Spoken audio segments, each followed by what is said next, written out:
Online sexual predators are skirting around a Facebook ban. Our investigative team gives tips on how to protect your child in the digital age.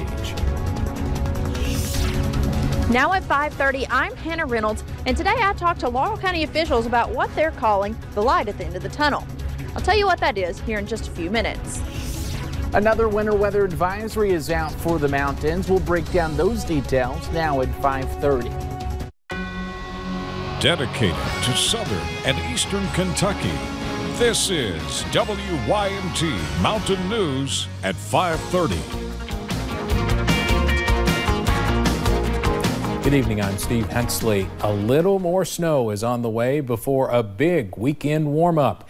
And that snow could fall as folks are heading to work in the morning. That's why we've declared a severe weather alert day. Chief Meteorologist Andrew Dockery has our first look at the forecast. Andrew? It's a very tricky forecast, as it always is here, Steve. And we continue to look at some warm air trying to pump in later tonight. Now, that warm air is going to ruin this for some snow lovers that are hoping, well, we're going to get a dusting. We might get an inch. Actually, I think the further north you are, the better your chances. Let's go ahead and start. Whitesburg going to be looking at a tough time depending on how quickly that warm air moves in. The cloud cover, it's already here and it's ahead of that next system. Look at temperatures because it's already in the 30s down in southern Kentucky, and these temperatures once we get to around 9-10 o'clock tonight will actually begin to increase. And if you sit in the 30s now and you begin to increase, well, you're soon going to be above freezing, and while the ground is frozen, you'll warm up rather quickly. That's why the winter weather advisory is only for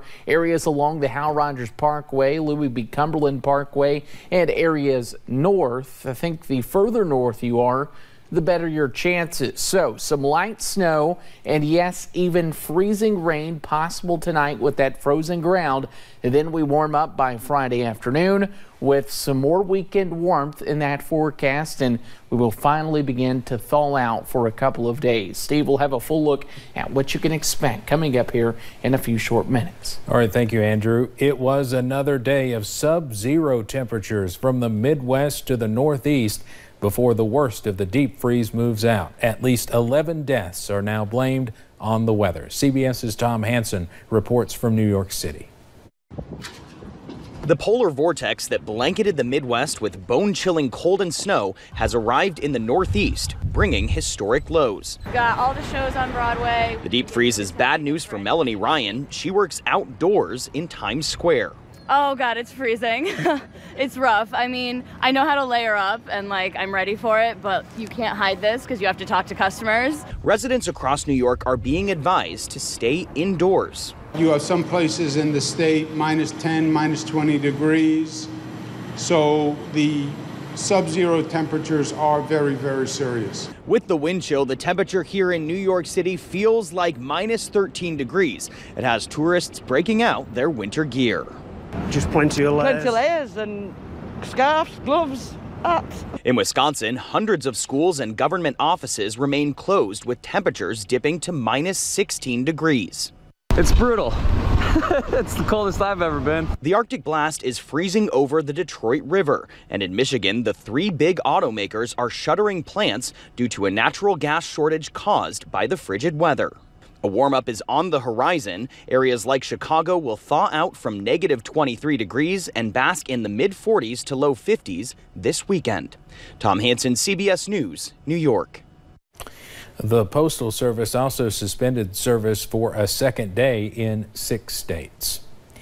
It is a story every parent will want to follow. WYMT uncovered registered sex offenders across the country skirting a ban and still active on Facebook.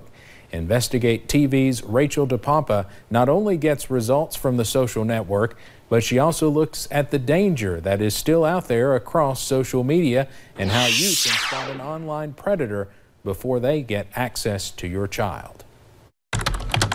1.5 billion users on Facebook every day. And among those profiles are people who are not allowed to be on the platform, according to Facebook. People like 56-year-old Robert Gale Voda, convicted 5 times of child exploitation offenses in 3 different states. Part of his probation was that he was not supposed to be on social media of any kind whatsoever. And yet there he was. Facebook has a specific policy that bans convicted sex offenders.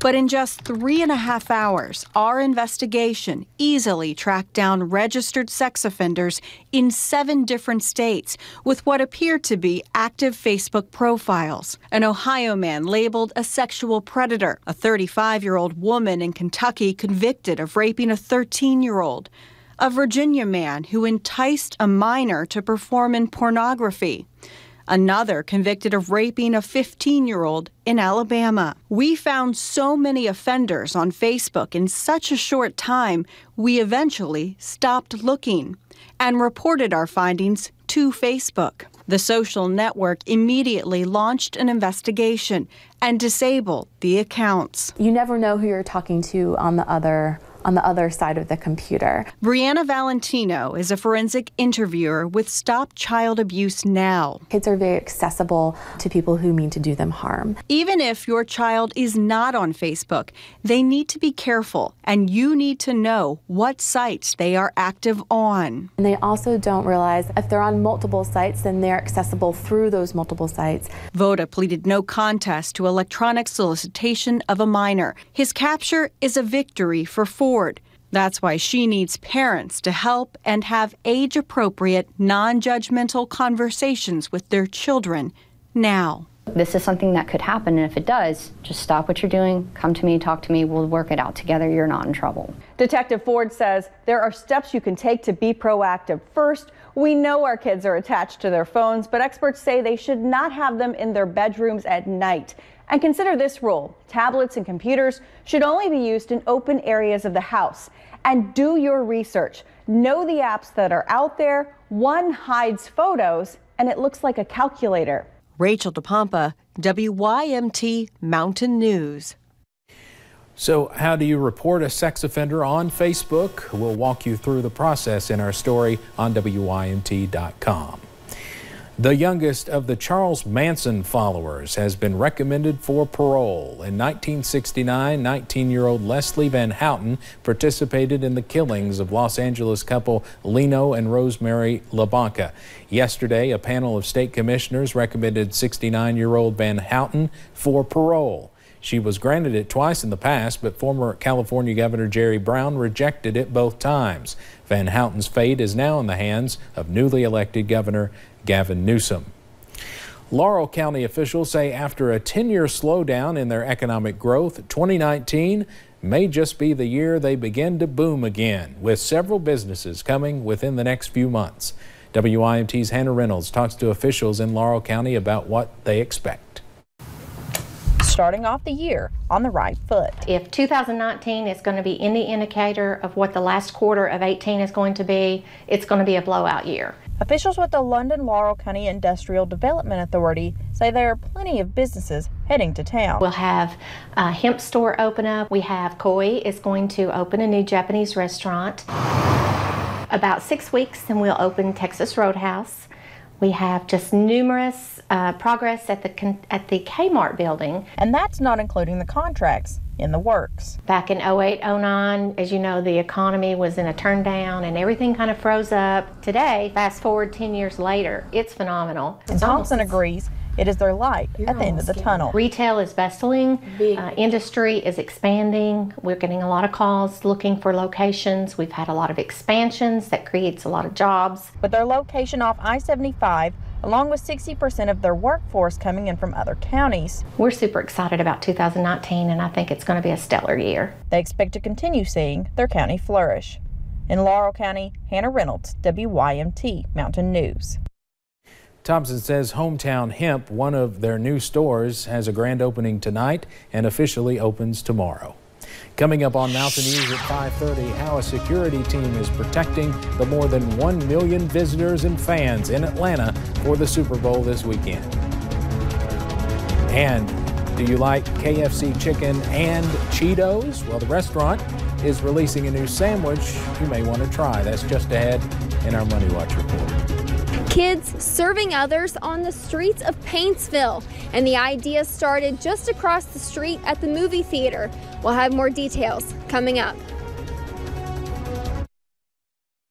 When you see news happening, dial *57 or text your news tip to 5757.